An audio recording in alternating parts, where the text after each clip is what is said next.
Amina woke up to find herself bleeding, but not as she normally would during her monthly time. It was strange, and there was something dark mixed with the blood. Terrified, she tried to contact Benson, but he was nowhere to be found. When she went to the local healer, she was told that there was nothing physically wrong with her. As the weeks went on, Amina's condition worsened. Her skin grew pale, and she became weak. Maggots began to appear from wounds that had not been there before. Long ago, in the heart of the vast savanna, there was a village called Marura, under the shadow of the great Mount Nyala. Marura was a place where traditions were deeply rooted, and the wisdom of the elders guided the lives of the people. But it was also a place where the young often dreamed of a life beyond the dusty paths and simple huts, a life filled with the promises of the distant city of Bandari, a place known for its wealth and opportunity. Amina, a young woman from Marura, was one such dreamer. Born into a humble family of farmers, she had always been fascinated by stories of the city, where the buildings were as tall as trees, and the streets were lined with gold. She had completed her schooling in the village and was among the few chosen to further her education in Bandari. With a heart full of hope and dreams, she left Marura, waving goodbye to her family, who watched her go with both pride and trepidation. Life in Bandari was not what Amina had imagined. The city was vast and overwhelming, its people hurried and indifferent. The promises of wealth and success seemed to belong to a world she could not access. She found herself struggling to make ends meet, as the cost of living in the city was far beyond her means. For days, Amina wandered the streets, searching for work.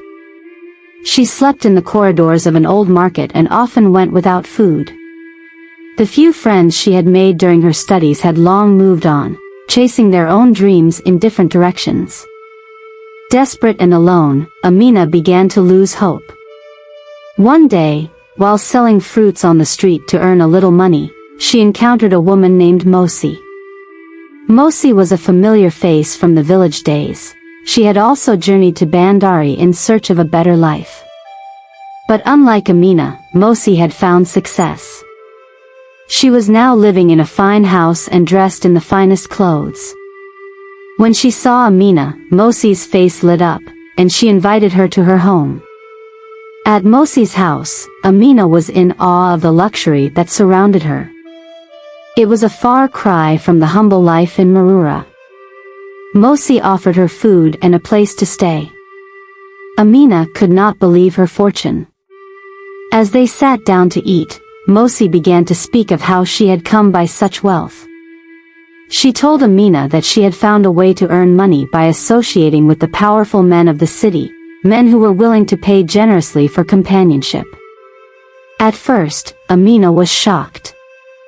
The traditions of Marura were strict, and the elders always warned against such ways. But Mosi was persuasive.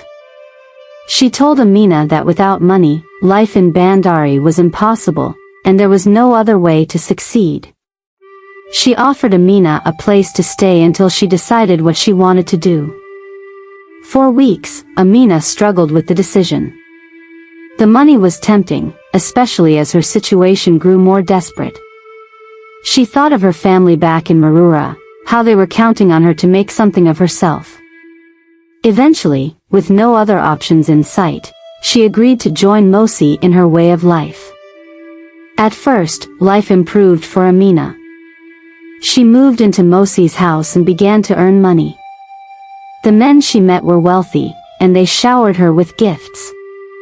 However, Mosi controlled most of the money, telling Amina that she needed to pay her back for all the help she had given. Amina felt trapped but saw no other way out. But soon, things took a darker turn. One night, Mosi introduced Amina to a man named Benson, a powerful man in the city known for his vast riches.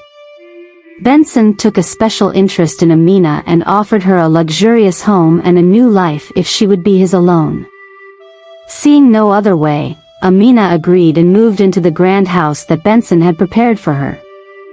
At first, life seemed perfect. Amina no longer had to meet different men. She had everything she ever wanted. But Benson had a strange request. He told Amina that he would only visit her during the nights of the full moon, and on those nights, he would require her to perform rituals that involved strange and unsettling practices. As the months passed, Amina began to have strange dreams.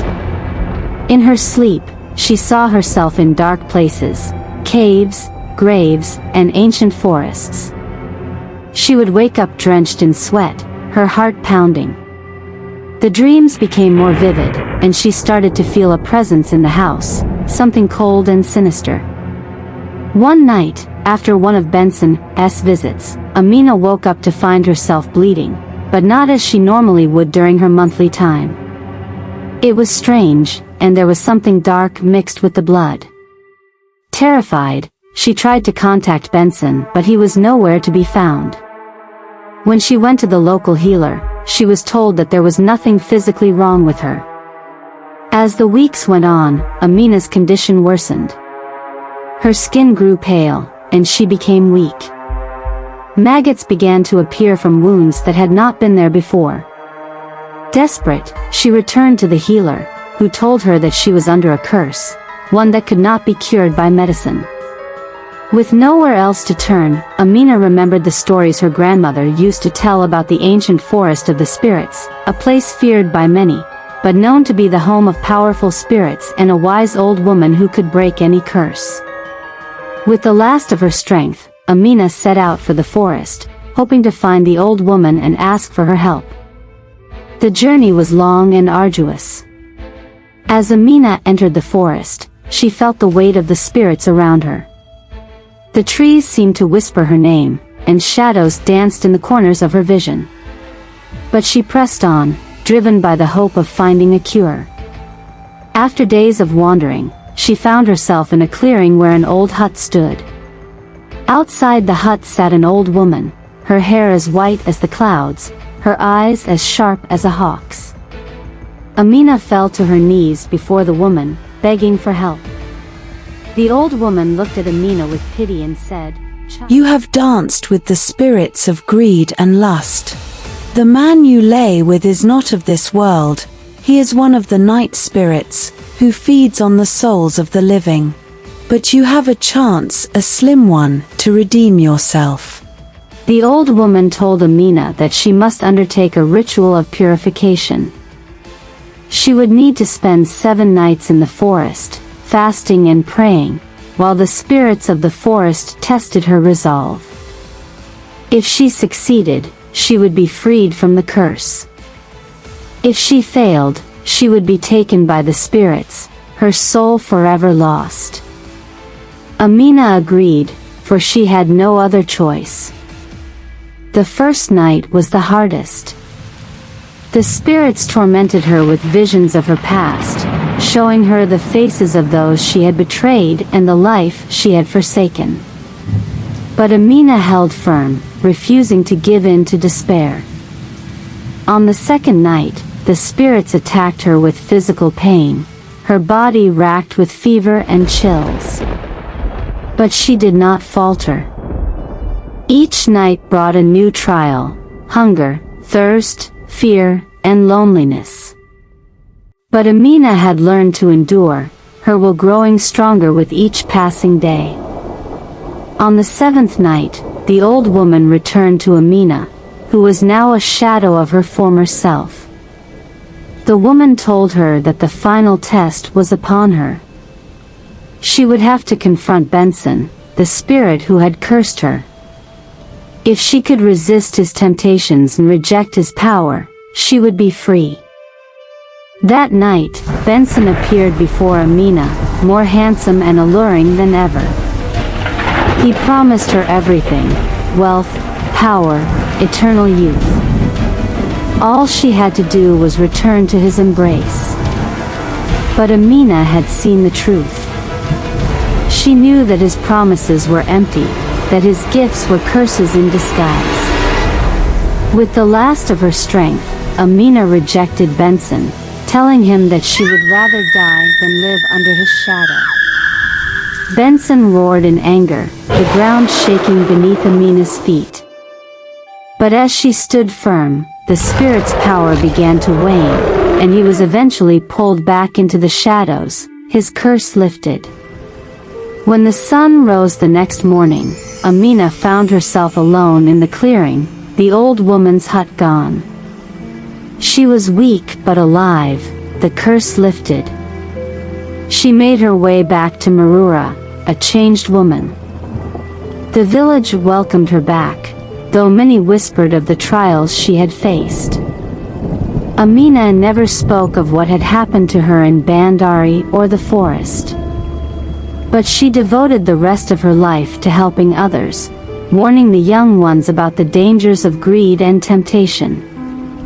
And though she lived simply, Amina was content, for she had learned that true wealth lay not in gold or riches, but in the strength of the human spirit. Years later, Amina's story became a legend, told by the elders around the fires at night. The young ones listened with wide eyes, learning the lesson that no matter how hard life may seem, one must never lose sight of their true self, nor fall prey to the empty promises of the spirits that walk the earth. Moral lesson: always be mindful of the kind of friends you keep. Thanks for watching. Please subscribe, like, comment and share. See you on the next one.